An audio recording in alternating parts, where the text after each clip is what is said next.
in some ways we've lost our path in terms of the natural ordering of things. Lost what Pope Benedict and Pope Francis have called the rhythm of the love story between God and humanity. In part, that's because of our inability to ensure that technological advances are still at the service of the human being and of all of our time-honored traditions.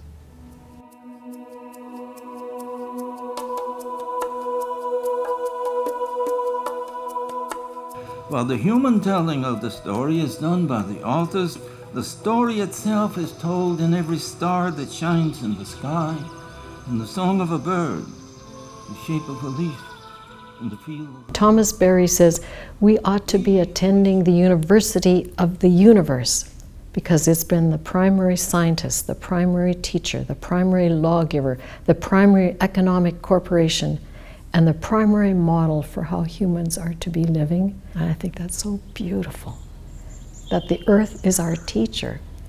We're not dominating and telling it what to do, but we're called to obey nature's rhythm, its intrinsic order. And so those 2 points touched me deeply.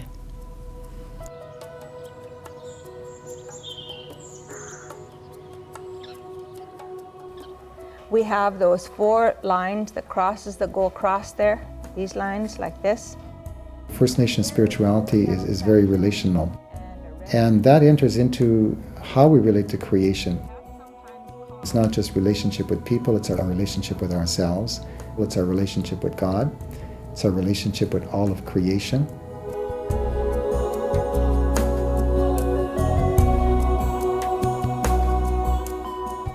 When we look at St. Thomas Aquinas, for example, and his message that there is an order to everything.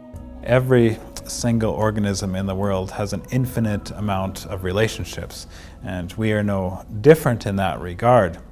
And when we look at the world that way, in which everything has a connection, is interconnected, we are overwhelmed with a sense of beauty.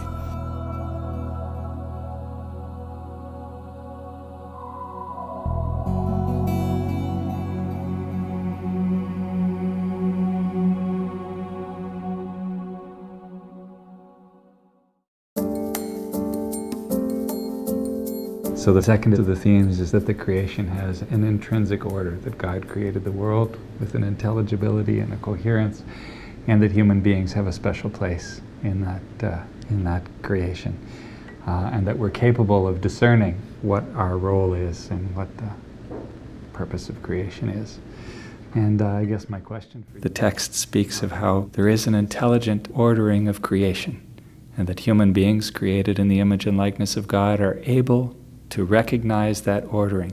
Through reason, we are capable of recognizing the Creator's plans, and that when we move against those plans, when we distort them, we do something which not only damages creation, but it damages the human being, damages us ourselves.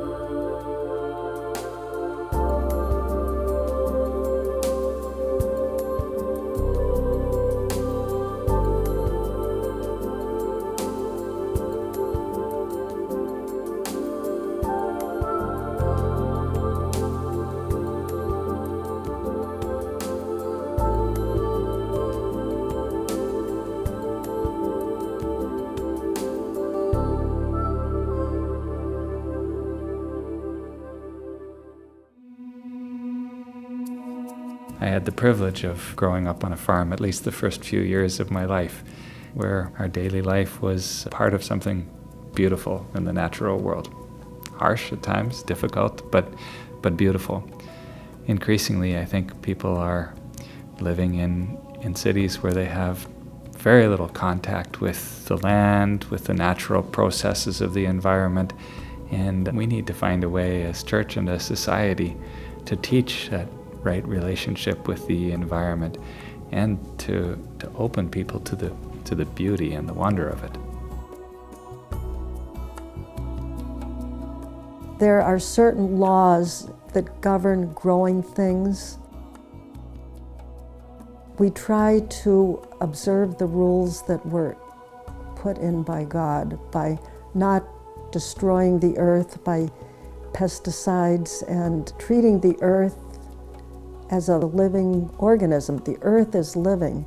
All of life on earth comes from the soil, from the tiny little microorganisms to the biggest animals walking the face of the earth. Everybody has to eat.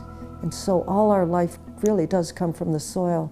And so we do everything we can to preserve the soil and improve the soil and not destroy it. That's the big difference between that type of farming and industrial farming, which is very destructive to the earth. Joel Salatin is a well-known organic farmer and writer, and I heard him give a lecture once, and he said, the trouble today is we don't respect the pigness of a pig, which means pigs today in industrial farming are kept in tiny stalls where they can hardly turn around. They never see the light of day, they never smell fresh air, they never root around in the earth. That is not respecting the pigness of a pig, because a pig was made to be outdoors, to breathe fresh air, to root in the earth. The same thing goes for chickens, for the sheep, for all the animals. And that we try to treat the animals as God ordained they should be treated. It's not a problem with religion, or it's not a problem with the way the human is. It's a problem with our perception of the natural world. We have particular aspects to our being that are very special and wonderful and unique, but we have to see that in a wider context of a cosmos where all beings have a particular aspect of their identity and their nature that is unique and that needs to be respected. We need to relearn that creation is the fruit of God's love for us, and that the created universe has an intrinsic order. One of the challenges we face today as church is to communicate what our human role is in this intelligent ordering of creation.